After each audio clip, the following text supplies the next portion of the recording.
Bonjour à tous et bienvenue à cette nouvelle vidéo, donc toujours tirée du petit livre Un moment avec Jésus. Donc j'ai choisi ce support parce qu'il y a des textes qui sont intéressants, qui donnent à réfléchir. On a vraiment l'impression que, c'est Jésus qui nous parle au travers ces textes, puisque il s'adresse directement à nous lorsque, par exemple, ils mettent « tu peux toujours trouver la joie », etc. Plutôt que de dire « voilà, dans ce livre-là, vous pouvez trouver ». Là, il s'adresse à la deuxième personne, donc comme si Dieu était devant nous. Donc, c'est pour ça que je suis intéressée par ce petit texte. Donc, je vais prendre un texte qui date du 22 octobre. Donc, je vais vous le lire. Donc, peu importe les circonstances, tu peux toujours trouver la joie dans ma présence. Certains jours, elle est généreusement disséminée le long du chemin, toute scintillante à la lumière du soleil. Ces jours-là, éprouver de la reconnaissance est aussi simple que respirer ou mettre un pied devant l'autre. D'autres jours, en revanche, sont gris et maussades. Le poids de ta vie te semble infini. Ton regard s'accroche sur les cailloux sans éclat qui te font mal aux pieds. Pourtant, ma joie est toujours à portée de main. Poursuis-la comme un trésor. Commence par te rappeler que j'ai créé cette journée. Elle n'est pas là par hasard. Souviens-toi que je suis à tes côtés, que tu perçoives ma présence ou non. Puis, parle-moi de ce qui occupe tes pensées. Réjouis-toi, je te comprends parfaitement. Je sais exactement ce que tu es en train de vivre. À mesure que tu communiques avec moi, ton humeur s'allège. Prendre conscience de ma merveilleuse compagnie peut arroser de joie la journée la plus morose.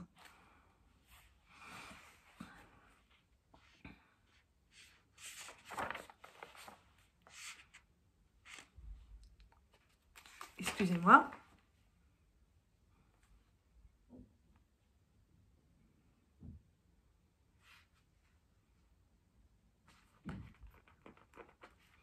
Excusez-moi. Alors, donc, par rapport à ce texte, donc, la joie ne doit pas dépendre, en fait, des circonstances. Elle ne doit pas dépendre des circonstances, par exemple, du temps qu'il fait, de ce que nous éprouvons dans notre vie, de l'attitude des autres vis-à-vis de nous. La joie, donc, doit dépendre uniquement dans de Dieu, dans la présence de Dieu, puisque Dieu est source de joie. Donc, notre joie ne doit pas dépendre de quelqu'un ou de quelque chose, mais elle doit dépendre de Dieu, puisque c'est Dieu qui donne la joie. La joie, ici-bas, est éphémère. Par exemple, vous avez une nouvelle voiture. Au début, vous allez être tout joyeux parce que vous avez une nouvelle voiture toute rutilante, toute flambant neuve, à 20 000 € par exemple, et vous êtes si je puis dire, en extase devant votre nouvelle voiture. Vous êtes en joie.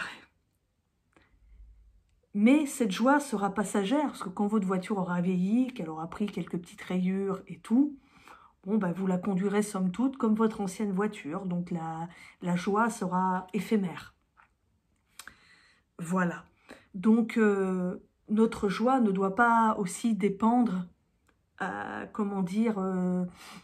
des aléas de la vie. Par exemple, si tout va bien dans notre vie, nous sommes joyeux. Si tout va mal, nous perdons cette joie. Effectivement, il y a des moments dans la vie où nous sommes tristes, nous sommes maussades, mais nous pouvons quand même demeurer joyeux malgré les tempêtes de la vie, la perte d'un emploi, la perte d'un être cher, par exemple. Dieu comprend tout à fait que l'on puisse être attristé par certaines choses, que l'on puisse pleurer pour certaines choses, mais il ne veut pas que l'on perde de vue cette joie, en fait, que nous perdions cette joie et que nous nous égarions, en fait, dans la déception, dans le désespoir, mais au contraire, que nous gardions cette joie. Pourquoi? Parce que nous espérons en Dieu, qui est notre papa. Donc, si nous espérons en Dieu, qui est notre Père, eh bien nous avons toutes les bonnes raisons d'être en joie, malgré, par exemple, la perte d'un travail, malgré la perte d'une personne chère, etc. C'est triste, nous pleurons, nous sommes affectés, mais nous gardons quand même le cap sur Dieu. Et nous aspirons et nous voulons la joie de Dieu, parce que Dieu est notre espérance. Et il faut savoir donc que la joie de Dieu est toujours à portée de main. Cette joie donc qui vient du ciel, qui n'est pas commune à la joie que l'on peut trouver dans ce monde, des joies éphémères, des joies qui sont que de passage, hein, comme l'exemple de la voiture tout à l'heure. Ou alors on fait un bon resto, on est en joie, mais après le restaurant, 5 minutes plus tard, quand vous rentrez chez vous, c'est déjà passé tout ça, c'est éphémère. En fait, ça ne veut pas dire, bien sûr, que nous ne devons pas goûter les plaisirs de cette vie, mais c'est tellement mieux de goûter les plaisirs auprès du Seigneur, les plaisirs célestes, si je puis dire. Donc ça, la joie de Dieu est toujours à portée de main. Et donc, nous devons la poursuivre comme un trésor, en fait. Nous ne devons pas lâcher de vue, si je puis dire, cette joie. Donc, j'ai relevé donc 4 points par rapport à ce texte, donc pour vous aider donc par rapport à cela. Donc, premièrement, nous devons commencer par nous rappeler que Dieu a créé cette journée et qu'elle n'est pas là par hasard.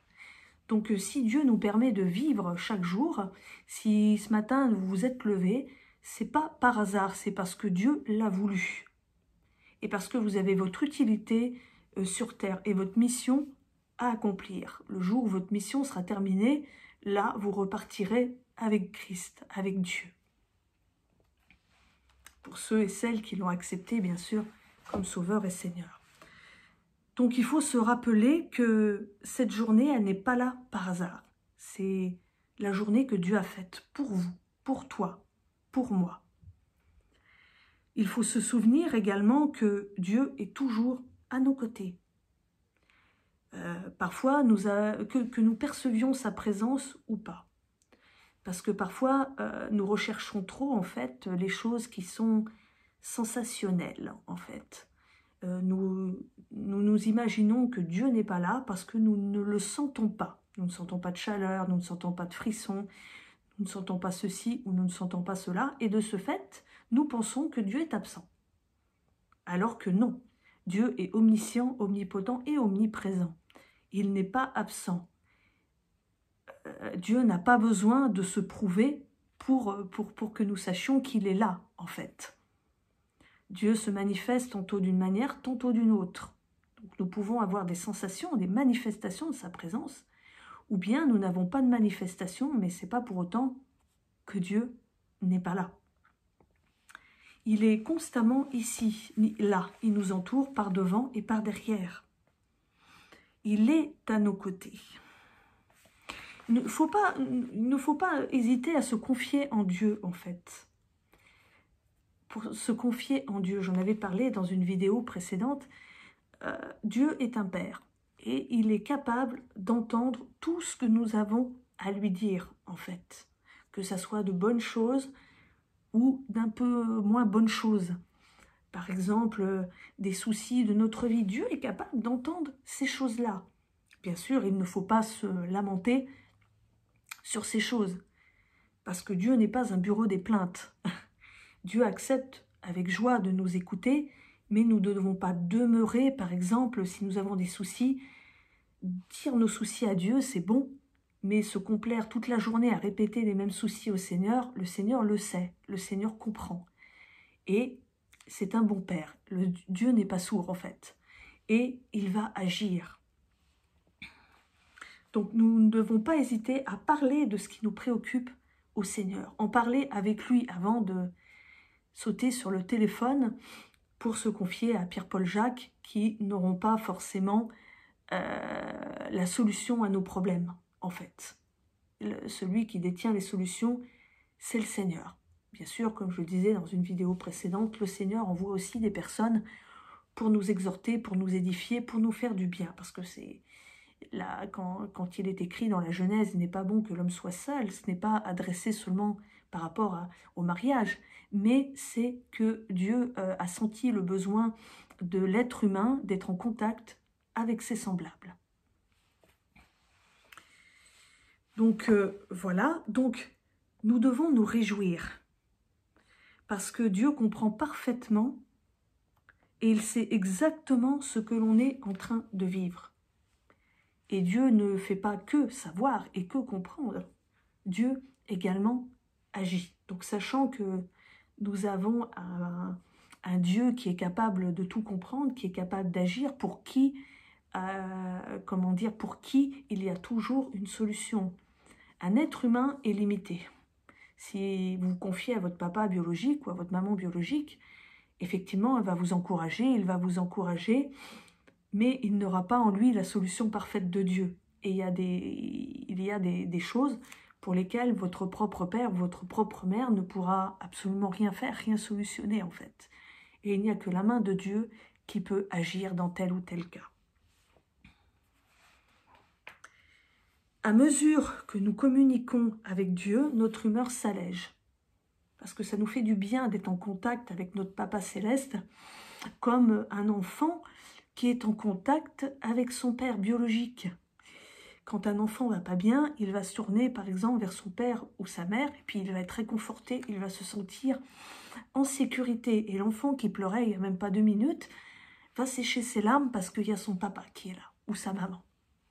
Avec Dieu, c'est pareil. Il faut que nous prenions conscience de sa merveilleuse compagnie et que Dieu peut arroser de joie notre journée, même la plus morose. L'apôtre Paul disait qu'en fait, il avait appris, si je puis dire, à se réjouir dans l'abondance comme dans la disette. L'apôtre Paul a également supporté la prison parce qu'il avait gardé sa foi en Dieu et il n'avait pas laissé les événements ternir son espérance, ternir sa joie. Regardons ensemble donc les versets donc à l'appui de ce texte. Donc il s'agit du psaume 21, verset 7. Donc je vais vous le lire en Louis II. Le roi se confie en l'Éternel, et par la bonté du Très-Haut, il ne chancelle pas. Effectivement, heureux ceux qui se confient en l'Éternel, car ils renouvellent leur force. C'est marqué dans la parole de Dieu. Donc, quand on se confie en l'Éternel, nous ne chancelons pas et nous ne sommes pas confus. Parce que les êtres humains, comme je le disais, sont tous et toutes sont faillibles. Seul Dieu est infaillible.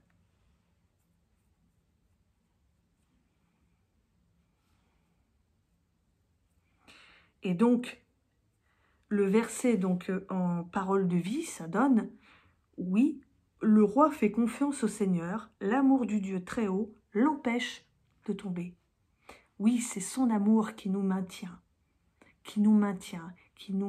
en vie. L'amour de Dieu, qui n'est pas, comment dire, n'a rien à voir avec l'amour humain. Nous avons aussi Proverbe 2, verset 4.